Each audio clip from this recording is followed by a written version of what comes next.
Friends, എല്ലാവർക്കും പുസ്തക വീട്ടിലേക്ക് സ്വാഗതം. അപ്പോൾ കഴിഞ്ഞ വീഡിയോയിൽ നമ്മൾ പറഞ്ഞത് അധ്യായം 12 ആയിരുന്നു. അപ്പോൾ അധ്യായം 12 കുറച്ച് പ്രത്യേകതകളുള്ളതായിരുന്നു. കാരണം ദസ്തയേവ്സ്കി അന്നയോട് തൻ്റെ ഇഷ്ടം തുറന്ന് പറഞ്ഞത് അധ്യായം 12ലാണ്. അപ്പോൾ അന്നയും ആ ഇഷ്ടത്തിന് സമ്മതം മൂളുകയായിരുന്നു. അപ്പോൾ ഇന്ന് നമ്മൾ അധ്യായം 13ആണ് വായിക്കാൻ പോകുന്നത്. അപ്പോൾ എത്രയും പെട്ടെന്ന് നമുക്ക് അതിലേക്ക് കിടക്കാം. അണമുറിഞ്ഞൊഴുകുന്ന ഒരു നദി പോലെയായിരുന്നു ആ സ്നേഹം. അന്ന അതിൽ വീണുപോയി.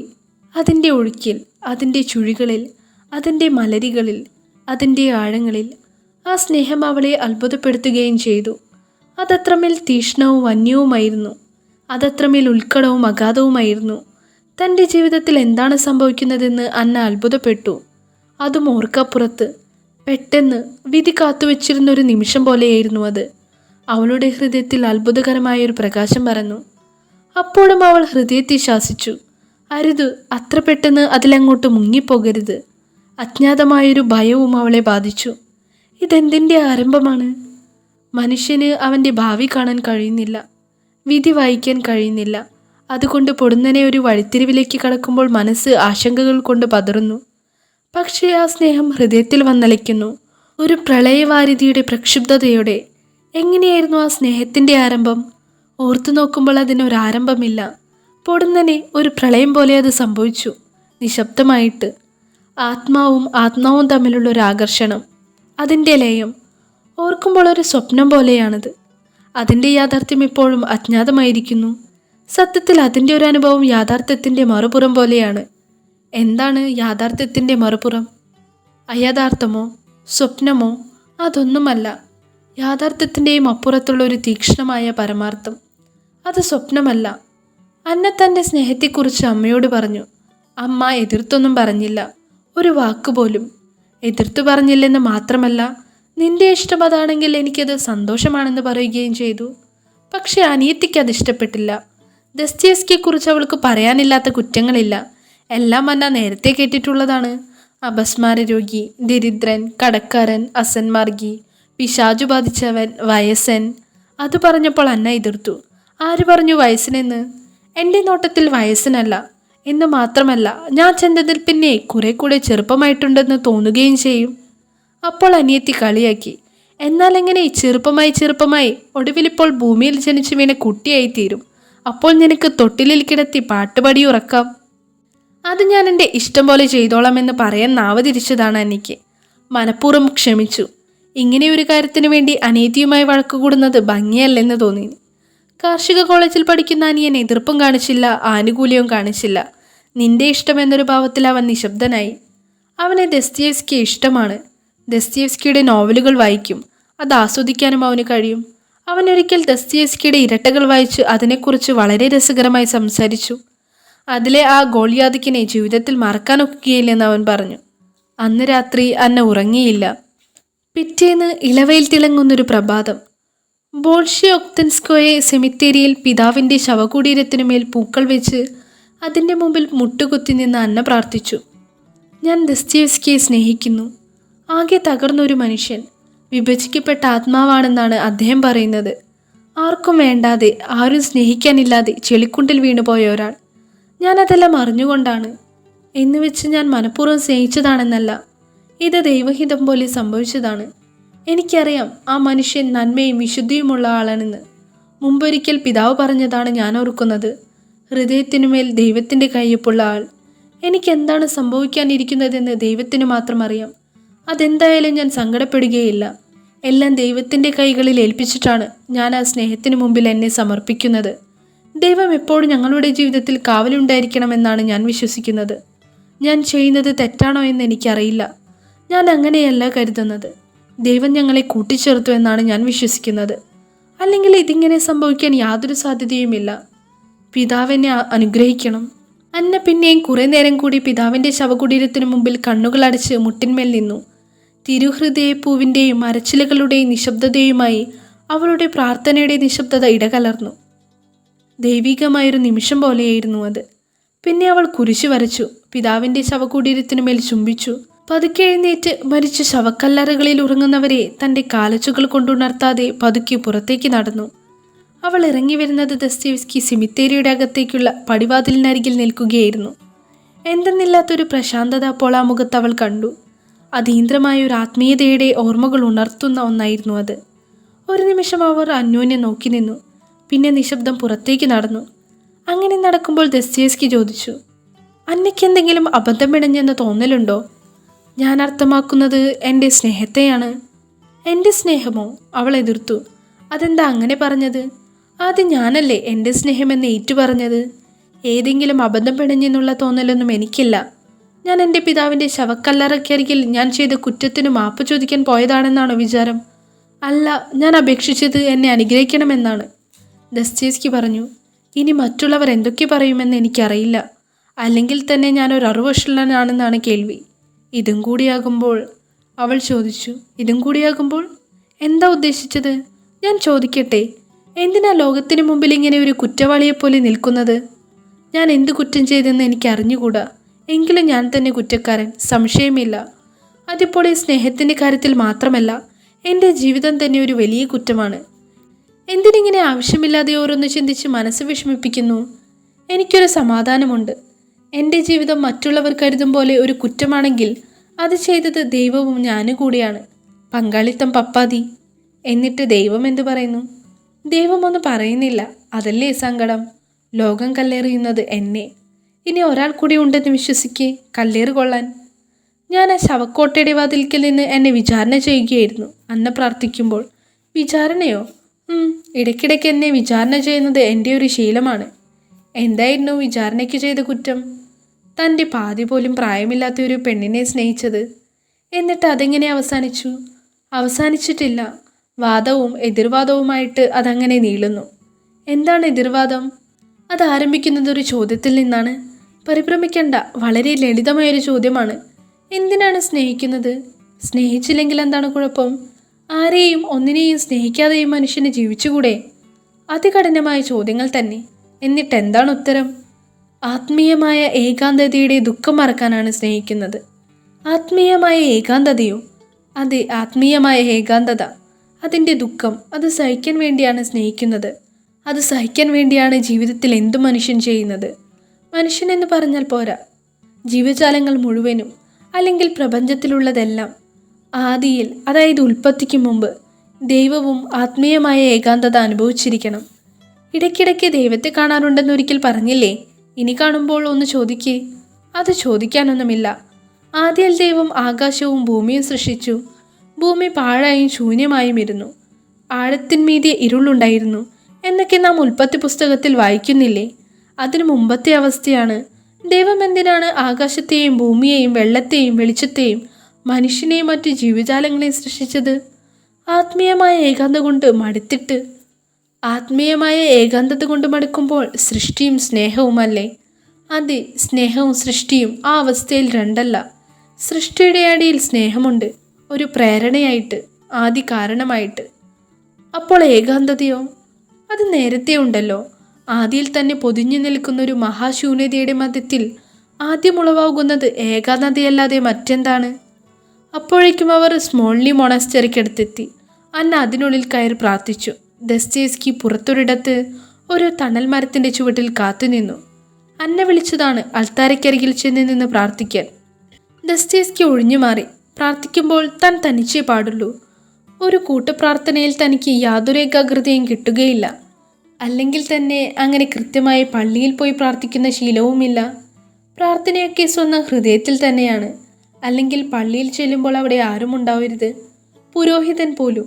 ദൈവത്തിനും തനിക്കുമിടയിൽ മറ്റൊരാളുടെ സാന്നിധ്യം പ്രയാസമുണ്ടാക്കും. പ്രാർത്ഥന കഴിഞ്ഞിറങ്ങി വന്നപ്പോൾ അന്ന ചോദിച്ചു, എന്താ പ്രാർത്ഥിക്കാൻ വരാതിരുന്നത്? ദസ്തയേവ്സ്കി പറഞ്ഞു, ഒന്നും കൊണ്ടല്ല. ഞാൻ അങ്ങനെ കൃത്യനിഷ്ഠയോടെ പള്ളിയിൽ പോകുകയോ പ്രാർത്ഥിക്കുകയോ ചെയ്യാറില്ല. അപ്പോൾ ഇന്നാളൊരു ദിവസം വിശുദ്ധ മാതാവിൻ്റെ പള്ളിയിൽ പോയെന്ന് പറഞ്ഞതോ? അന്നേരം അങ്ങനെ തോന്നി. അവിടെ അത്ര മനോഹരമായൊരു ശില്പമുണ്ട്. വളരെ കാലമായുള്ള ഒരു ആഗ്രഹമായിരുന്നു അതൊന്ന് കാണണമെന്ന്. അപ്പോൾ പ്രാർത്ഥനയിൽ വിശ്വാസമില്ലാഞ്ഞിട്ടോ? ചിലപ്പോൾ പ്രാർത്ഥിക്കാൻ തോന്നും, ചിലപ്പോൾ തോന്നും ഇതിനൊന്നും ഒരർത്ഥവുമില്ലെന്ന്. സ്വന്തം ഹൃദയം തന്നെയാണ് പ്രധാനം. പള്ളിയിൽ ചെകുത്താനെ വഴിക്കുന്നവർ ഞായറാഴ്ചയിൽ പള്ളിയിൽ പോയിട്ടെന്താ, പ്രാർത്ഥിച്ചിട്ടെന്താ? ദൈവത്തിന് കള്ളത്തരം മനസ്സിലാവുകയില്ലെന്ന് വിചാരിച്ചാണോ? ഇതൊക്കെ പറഞ്ഞാലും ഒരാശയം എന്ന നിലയിൽ പ്രാർത്ഥന എനിക്കിഷ്ടമാണ്. അങ്ങനെ വർത്തമാനം പറഞ്ഞു നടന്ന് അവർ ഒരു ആശ്രമത്തിനരികിൽ ചെന്നു. അന്ന പറഞ്ഞു, എനിക്ക് ആശ്രമത്തിലൊന്ന് കയറണം. പ്രാർത്ഥിച്ചതൊന്നും പോരെ എന്ന അർത്ഥത്തിൽ ദസ്തേവ്സ്കി ചോദിച്ചു. അവിടെ എന്താ? ഫാദർ ഫിലിപ്പ് സ്പെരാൻസ്കിയെ ഒന്ന് കാണാൻ. ഞങ്ങളുടെ പുരോഹിതനാണ്. എനിക്ക് അദ്ദേഹം വെറും ഒരു പുരോഹിതൻ മാത്രമല്ല, പിന്നെ ബന്ധു, ഉപദേഷ്ടാവ്, അഭ്യുദയകാംക്ഷി, ആർക്കായാലും വേണ്ടേ അങ്ങനെ ഒരാൾ? ഉണ്ടാവുന്നത് നല്ലതായിരിക്കും. എനിക്കത്രയേ അറിയൂ. വരൂ, നമുക്ക് രണ്ടുപേർക്കും കൂടി അദ്ദേഹത്തെ ചെന്ന് കാണാം. എന്താ? അത് വേണ്ട, അന്ന തനിയെ പോയാൽ മതി. അതാണ് നല്ലത്. അതെന്താ? തർക്കിക്കാനൊന്നും നിൽക്കണ്ട. അന്ന ചെന്ന് കണ്ടിട്ട് വരൂ, ഞാനിവിടെ നിൽക്കാം. നിർബന്ധിച്ചിട്ട് പ്രയോജനമില്ലെന്ന് അന്നയ്ക്ക് തോന്നി. അന്ന തനിയെ ആശ്രമത്തിനകത്തേക്ക് പോയി. വളരെ പഴക്കം തോന്നിപ്പിക്കുന്ന ഒരു ആശ്രമമായിരുന്നു അത്. എന്തോ ഒരു ഗാംഭീര്യമുണ്ട്. പക്ഷെ അതല്ല മനസ്സിനെ പെട്ടെന്ന് ആകർഷിക്കുന്നത്. അവിടുത്തെ പ്രശാന്തതയാണ്. ആകപ്പാടെ നിശബ്ദമായൊരു സ്ഥലം. മതിൽക്കെട്ടിനരികിലെ മരങ്ങളിൽ കാറ്റു തട്ടുമ്പോൾ പ്രാർത്ഥന പോലെ എന്തോ ഒന്ന് കേൾക്കുന്നു. അവിടെ കെട്ടിനിൽക്കുന്ന നിശബ്ദതയിൽ നിന്ന് ആശ്രമത്തിനു പുറത്ത് മരച്ചില്ലുകൾക്കിടയിലൂടെ കാണാവുന്ന ആകാശത്തിൻ്റെ ഭംഗി നോക്കി ദസ്തേവ്സ്കി നിന്നു. ആശ്രമത്തിനുള്ളിൽ സ്വന്തം മുറിയിൽ ഫാദർ ഫിലിപ്പ് സ്പെരാൻസ്കി എന്തോ വായിച്ചു കൊണ്ടിരിക്കുകയായിരുന്നു. അന്നയെ കണ്ടപ്പോൾ അദ്ദേഹം പുസ്തകം മടക്കി വെച്ച് അവളുടെ അടുത്തേക്ക് ചെന്നു. നീ എന്താ ഇന്ന് ഈ നേരത്ത് വന്നതെന്ന് അദ്ദേഹം ചോദിച്ചു. ലജ്ജയോടും സങ്കോചത്തോടും കൂടി തൻ്റെ സ്നേഹത്തെക്കുറിച്ച് അവൾ അവളുടെ ആത്മീയ പിതാവിനോട് പറഞ്ഞു. അദ്ദേഹം ക്ഷമയോടും ശാന്തതയോടും കൂടി എല്ലാം കേട്ടുനിന്നു. താൻ സ്നേഹിക്കുന്നത് ദസ്തേവ്സ്കിയാണെന്നറിയുമ്പോൾ അദ്ദേഹത്തിന് എന്തു തോന്നുമെന്ന് അന്നയ്ക്ക് ആശങ്കയുണ്ടായിരുന്നു. പ്രായവ്യത്യാസത്തിൻ്റെ കാര്യം കൊണ്ട് മാത്രമല്ല, വേറെയും കാരണങ്ങളുണ്ടല്ലോ ധാരാളം. അതൊന്നും അച്ഛന് അറിഞ്ഞുകൂടെന്ന് വരുമോ? അവൾ അങ്ങനെ സംശയിച്ചു മനസ്സിൻ്റെ പതർച്ച മറച്ചു നിൽക്കുമ്പോൾ ഫാദർ ഫിലിപ്പ് സ്പെരാൻസ്കി പറഞ്ഞത് ദൈവം നിന്നെ അനുഗ്രഹിക്കട്ടെ എന്നാണ്. ദസ്തേവ്സ്കി പുറത്തു നിൽക്കുന്നുണ്ടെന്ന് അന്ന പറഞ്ഞപ്പോൾ അവളുടെ കൂടെ അച്ഛനും പുറത്തേക്ക് ഇറങ്ങിച്ചെന്നു. ദസ്തേവ്സ്കി അവിടെ ആകാശത്തിൻ്റെ അനന്തതകളിൽ നോക്കി നിൽക്കുകയായിരുന്നു. ഫാദർ ഫിലിപ്പ് സ്പെരാൻസ്കിയെ കണ്ട് ദസ്തേവ്സ്കി തലകുനിച്ചു. ധാരാളം കേട്ടിട്ടുണ്ട്. അടുത്തു ചെന്ന് ദസ്തേവ്സ്കിയുടെ ചുമലിൽ കൈവച്ച് ഫാദർ ഫിലിപ്പ് സ്പെരാൻസ്കി പറഞ്ഞു. കാണാൻ സാധിച്ചതിൽ വളരെ സന്തോഷമുണ്ട്. കാര്യങ്ങളൊക്കെ അന്ന പറഞ്ഞു. ഞാൻ സന്തോഷിക്കുന്നു. ദൈവം നിങ്ങളെ അനുഗ്രഹിക്കും. ദസ്തേവ്സ്കി കണ്ണുമയ്ക്കാതെ ഫാദർ ഫിലിപ്പ് സ്പെരാൻസ്കിയെ നോക്കി. ഒരു 90 വയസ്സെങ്കിലും ആയിട്ടുണ്ടാവുമെന്ന് തോന്നും അച്ഛന്. ചുവന്ന മുഖം, സ്നേഹവും കാരുണ്യവും സ്ഫുരിക്കുന്ന കണ്ണുകൾ, മഞ്ഞുപോലെ വെളുത്ത വെള്ളത്താടി, അലിവുള്ള സ്വരം യഹോവയുടെ മുഖച്ഛായ തോന്നിപ്പിക്കും. ഫാദർ ഫിലിപ്പ് സ്പെരാൻസ്കിയോട് യാത്ര പറഞ്ഞ അവർ വീണ്ടും നടന്നു. കുറേ ദൂരം പിന്നിട്ട് കഴിഞ്ഞപ്പോഴാണ് തങ്ങൾ ഒന്നും മിണ്ടാതെയാണ് നടക്കുന്നതെന്ന് അന്ന മനസ്സിലാക്കുന്നത്. അവൾ ഓരോ തരം ചിന്തകളിലായിരുന്നു. ദസ്തേവ്സ്കിയോ? അവൾ നോക്കുമ്പോൾ അദ്ദേഹം ഇവിടെയെങ്ങുമല്ല. മൗനം കൊണ്ട് മുദ്ര വെച്ച മുഖം കണ്ടാൽ അറിയാം മനസ്സ് വേറെങ്ങോ ആണ്. അന്ന ചോദിച്ചു, ഫൈദോർ എന്താണ് ആലോചിക്കുന്നത്? ഓർമ്മകളിൽ നിന്നോ ചിന്തകളിൽ നിന്നോ മനസ്സ് തിരിച്ചെടുത്ത് ദസ്തേവ്സ്കി അവളുടെ നേരെ നോക്കി. ഈ സ്നേഹത്തെക്കുറിച്ച് ഇപ്പോൾ ആരോടും പറയേണ്ടിയിരുന്നില്ല. അവളുടെ മനസ്സൊന്ന് പിടഞ്ഞു. അതെന്താ? ഒന്നും കൂടി ആലോചിച്ചിട്ട് മതിയായിരുന്നു. ഇനിയും ആലോചിക്കാനോ? അതെ, നമ്മൾ രണ്ടുപേരെയും സംബന്ധിച്ച യാഥാർത്ഥ്യങ്ങളെക്കുറിച്ച് ഒരു വീണ്ടു വിചാരത്തിന് ശേഷം. ഇനി എന്ത് വീണ്ടു വിചാരം? ഫൈദോർ എന്താ പറയുന്നത്? അന്ന പിന്നീട് ദുഃഖിക്കുമോ എന്നാണ് ഞാൻ സംശയിക്കുന്നത്. എന്തിനെന്ന് ചോദിച്ചാൽ, ഒരു പെൺകുട്ടിയുടെ ജീവിത സങ്കല്പങ്ങൾ എന്നെപ്പോലെ ഒരാളുടെ ജീവിതത്തോട് ചേർത്ത് വയ്ക്കുമ്പോൾ എന്തോ ഒരു ചേർച്ചക്കുറവ്. എൻ്റെ ദയനീയമായ സാഹചര്യങ്ങൾ, ഒരു ദുസ്വപ്നം പോലെയുള്ള എൻ്റെ ഭൂതകാലം, അനിശ്ചിതമായ ഭാവി, എൻ്റെ പ്രായം ഓർത്തു നോക്ക്. 25 വയസ്സിൻ്റെ വ്യത്യാസം. മറ്റുള്ളവർ എന്തായിരിക്കും വിചാരിക്കുക? മറ്റുള്ളവർ എന്ത് വിചാരിച്ചാൽ എന്താ? എനിക്കിഷ്ടമായിട്ടല്ലേ? എനിക്ക് സമ്മതമായിട്ടല്ലേ? പക്ഷേ അതാരറിയുന്നു? ഞാൻ എങ്ങനെയോ അന്നയെ ചതിച്ചതാണ് ഞാൻ മറ്റാളുകൾ വിചാരിക്കൂ. മറ്റാളുകൾ അങ്ങനെ വിചാരിച്ചോട്ടെ, എനിക്കെന്താ? മറ്റാളുകളുടെ കാര്യം പോകട്ടെ, ഇനി എൻ്റെ മനസാക്ഷി എന്നെ കുറ്റപ്പെടുത്താൻ തുടങ്ങും. എനിക്ക് മനസ്സിലാകുന്നില്ല ഫൈദോർ എന്തൊക്കെയാണ് പറയുന്നത്. ഞാനിത് കുറ്റം ചെയ്തതുപോലെ എനിക്ക് തോന്നുന്നു. കുറ്റമോ? അന്നയോട്. എനിക്കങ്ങനെയൊന്നും തോന്നുന്നില്ല, പോരെ?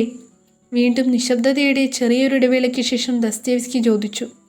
അന്നയുടെ അമ്മയ്ക്കും സഹോദരങ്ങൾക്കും ഇപ്പോൾ കണ്ട അച്ഛനുമൊക്കെ എന്തു തോന്നും എന്നോട്? ഞാൻ അന്നയെ ഒരു ചതിക്കുഴിയിൽ വീഴ്ചതായിരിക്കുമെന്ന്, അല്ലേ? ഇല്ല, അവരാരും അങ്ങനെ ചിന്തിക്കില്ല. ആ ഉറപ്പുള്ളത് കൊണ്ടാണ് ഞാനിത് ഒളിക്കാതെ അവരോട് പറഞ്ഞത്. എന്തിനൊളിക്കുന്നു? ലോകം മുഴുവനും അറിഞ്ഞോട്ടെ. അന്നയുടെ അമ്മ എന്തു പറഞ്ഞു? നിന്റെ ഇഷ്ടമെന്ന്. അമ്മ അതേ പറയൂ. എൻ്റെ പിതാവുണ്ടായിരുന്നെങ്കിലും അതേ പറയുമായിരുന്നുള്ളൂ എന്നാണ് എനിക്ക് തോന്നുന്നത്. ആവോ, ജീവിതത്തിൽ ഇന്നുവരെ എൻ്റെ മനസ്സിന് ഇങ്ങനെ ഒരിടർച്ച തോന്നിയിട്ടില്ല. സത്യത്തിൽ ഞാൻ സന്തോഷിക്കുകയാണ് വേണ്ടത്, ഇങ്ങനെയൊരു മഹാഭാഗ്യത്തിൻ്റെ പേരിൽ. അമ്മ ഒരൊറ്റ കാര്യമേ പറഞ്ഞുള്ളൂ, വിവാഹം കഴിയുന്നത് വരെ അച്ചടക്കത്തോടെ ജീവിക്കണമെന്ന്. അതായത് അതുവരെ അന്യരെ പോലെ ജീവിക്കണമെന്ന്. പെട്ടെന്ന് ഹൃദയത്തിലേതോ പ്രകാശം നിറഞ്ഞെന്ന് തോന്നിപ്പിക്കുന്ന തരത്തിലുള്ളൊരു സന്തോഷത്തോടെ ദസ്തേവ്സ്കി പറഞ്ഞു. ഞാനത് ദൈവപുത്രൻ്റെ പേരിൽ അവർക്ക് വാക്കുകൊടുക്കാം. മതിയോ? അല്ലെങ്കിൽ വേണ്ട? വിവാഹത്തിൻ്റെ അന്ന് വരെ ഞാൻ അന്നയെ കാണാതിരിക്കാം. വേണമെങ്കിൽ ഈ സെൻറ്റ് പീറ്റേഴ്സ്ബർഗ് വിട്ടുപോകാം. ഒതുക്കി പിടിച്ച ലജ്ജയോടും അരുമയായ ചിരിയോടും കൂടി അന്ന പറഞ്ഞു. അതൊന്നും വേണ്ട. വലിയ സ്നേഹവും അടുപ്പവും ഒന്നും കാണിക്കാതെ നല്ല കുട്ടിയായിട്ട് ജീവിച്ചാൽ മതി. അന്ന് രാത്രി വളരെ നേരം ഉറക്കമിളച്ചിരുന്ന അവൾ ചൂതാട്ടക്കാരൻ്റെ കുറേ ഭാഗം ഭംഗിയായി പകർത്തി. ഭ്രാന്തമായ ഒരു ആവശ്യത്തോടെ അലക്സി ഇവാനോവിച്ച് ചൂതുകളി കേന്ദ്രത്തിൽ എത്തിയിരിക്കുകയാണ്. 10 മണിക്ക് ശേഷവും ചൂതുകളിക്കാർ പോയിട്ടില്ല. യഥാർത്ഥ കളിക്കാർ അങ്ങനെയാണ്. ചൂതുകളി കേന്ദ്രം പൂട്ടും വരെ അവർ കളിക്കും. അന്റോണിയുടെ മുത്തശ്ശി ഇരുന്ന് കളിച്ച മേശക്കരികിൽ അലക്സിയും കളിക്കാനിരുന്നു. തൊട്ടുമുമ്പ് ജയിച്ച കളമേതായിരുന്നുവെന്ന് അറിയില്ല. കറുപ്പിൻ്റെയോ ചുവപ്പിൻ്റെയോ? അതൊന്നും ആലോചിക്കാതെ കണ്ണുമടച്ച അലക്സി 20 സ്വർണ്ണ നാണയങ്ങൾ വെച്ചു. ഏതോ ഒരു കളത്തിൽ. അതിലും ജയൻ തന്നെ. ഇപ്പോൾ ആദ്യത്തെ 20 അടക്കം 200 സ്വർണ്ണ നാണയങ്ങൾ. അടുത്ത കറക്കത്തിന് വേണ്ടി അത് മുഴുവൻ ചുവപ്പിൽ വെച്ചു. ഭയാനകമായൊരു നിമിഷമായിരുന്നു അത്. അവസാനത്തെ ചില്ലിയിലും വെച്ചുള്ള കളിയാണ്. ജീവിതം തൂങ്ങി നിൽക്കുന്നത് ആ കച്ചിത്തുരുമ്പിലായിരുന്നു. ഇന്ന് ഭാഗ്യങ്ങളുടെ ദിവസം തന്നെ. ഇടയ്ക്ക് ചില ചെറിയ തോൽവികൾ ഉണ്ടായെങ്കിലും വലിയ വിജയങ്ങളുടെ കൂട്ടത്തിൽ അത് വിസ്മരിക്കപ്പെട്ടു. കറുപ്പിൻ്റെയും ചുവപ്പിൻ്റെയും കളങ്ങളിൽ പണം വാരിയെറിഞ്ഞുള്ള ആ കളി മറ്റുള്ളവരെ അമ്പരിപ്പിച്ചു. അലക്സിയെ രക്ഷിച്ചതെന്താണെന്ന് അലക്സിക്കറിയില്ല. വലിയ വിജയങ്ങൾ തുടരെ. ഫ്രാങ്ക്ഫർട്ടിൽ നിന്ന് വന്ന ഒരു ജൂതൻ ചെവിയിൽ മന്ത്രിച്ചു. മതി, ഇനിയിപ്പോ ദൈവത്തെ ഓർത്ത്. ഏതോ ഒരു സ്ത്രീയും അതുതന്നെ പറയുന്നു.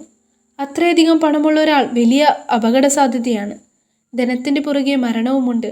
പക്ഷേ തന്നെ ഇന്ന് നയിക്കുന്നത് വിധി തന്നെയാണെന്ന് അലക്സി ഇവാനോവിച്ചിന് തീർച്ചയായി. ഭാഗ്യമായ ആളെ വിടാതെ നിന്നു. ആ പണം അത്രയും വാരിക്കെട്ടി അലക്സി സത്രത്തിലെത്തുമ്പോൾ അവിടെ അലക്സിയുടെ മുറിയിൽ പോളിന അലക്സാണ്ട്രോവന ഇരിപ്പുണ്ട്. അലക്സിയുടെ മെത്തയിൽ ഒരു മെഴുകുതിരിയുടെ വെട്ടത്തിൽ. ചൂത് കളിച്ചു കിട്ടിയ പണം അത്രയും അവളുടെ മുമ്പിൽ ചൊരിഞ്ഞിട്ടതിനു ശേഷം പിറ്റേന്ന് ഫ്രാങ്ക്ഫർട്ടിൽ ചെന്ന് അവളെ വഞ്ചിച്ച ഫ്രഞ്ചുകാരൻ്റെ മുഖത്ത് ആ പണം വലിച്ചെറിയാൻ അലക്സി പറഞ്ഞു. അലക്സിക്ക് തൻ്റെ സ്നേഹം കാണിക്കാൻ കിട്ടിയൊരു നിമിഷമായിരുന്നു അത്. പക്ഷേ പോളിന എന്താണ് ചെയ്തത്? അവൾ പറഞ്ഞു, ആ ഫ്രഞ്ചുകാരനേക്കാളപ്പുറം ഞാൻ നിങ്ങളെ കരുതിയിട്ടില്ലെന്ന്. പെട്ടെന്ന് അവൾ കരഞ്ഞു. എന്താണ് അവൾക്ക്, ഭ്രാന്തോ? അന്നയ്ക്ക് സംശയം തോന്നി. അലക്സി ഇവാനോവിച്ചിനെ വെറും ഒരു കോമാളിയായിട്ടല്ലേ അവൾ കരുതിയിരിക്കുന്നത്? അവളുടെ സ്നേഹം കപടമാണ്. പിറ്റേന്ന് ആ പണമത്രയും അവൾ അലക്സിയുടെ നേരെ വലിച്ചെറിയുമ്പോൾ സംശയമൊക്കെ തീർന്നു. അവൾക്ക് ഭ്രാന്താണ്. അന്ന അവളെ കഠിനമായി വെറുത്തു. അവളൊരു കഥാപാത്രമാണെന്നുള്ളത് പോലും മറന്നു.